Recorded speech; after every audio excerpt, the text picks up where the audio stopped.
Really, the story starts in the early 1920s. My great-grandfather was a big tzaddik in Williamsburg, and he was known as a chesed machine.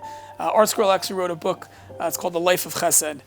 And that's really, who he was. Those messages titrated through our family system for years. He was fundraising, collecting money for some institution, and this is a guy told me, he said, and he was watching the scene where somebody says, "Oh, what are you doing? You're wasting my time." He pushed him on the floor. He fell on the floor, and as he got up, he said, "That's for me, but what about for the aniyim?"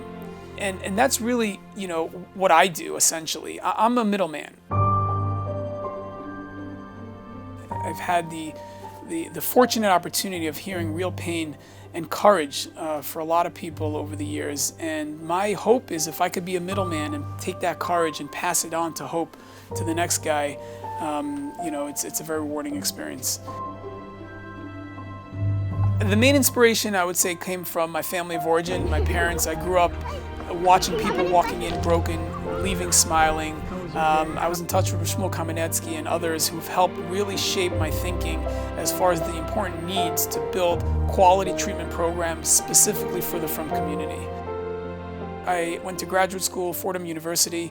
I was a drug counselor in a local high school in New York. I was able to watch what was taking place in a true residential environment. And then I started doing some private practice. Spending 15 or so years doing clinical work on an outpatient level has helped shape the thinking around this program and understanding the nuances and the value of incorporating quality addiction treatment into the very nature and fabric of the program.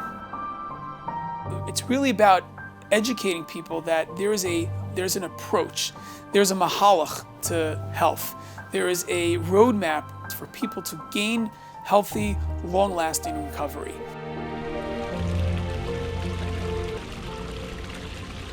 The objective is simple: to take evidence-based treatment protocols within a larger understanding of the Jewish community and what the specific needs are. And our program is really sensitive to that. And we've folded that knowledge base into a deeper understanding of what takes place with a frum client. What makes our facility different than other facilities is our clinical understanding of addiction and mental health, along with the cultural sensitivity that we understand in depth. They're really diving deep with the clients and the families, getting down to the core issues, and which is amazing. It takes a lifetime for some people to do that, and just last week we saw 2 families with their loved ones accomplish what could take years. Our goal is to give patients the foundation to establish a roadmap of long-term healthy recovery. The courage that I get to witness every day by people working through real pain and confusion in their lives is truly inspiring.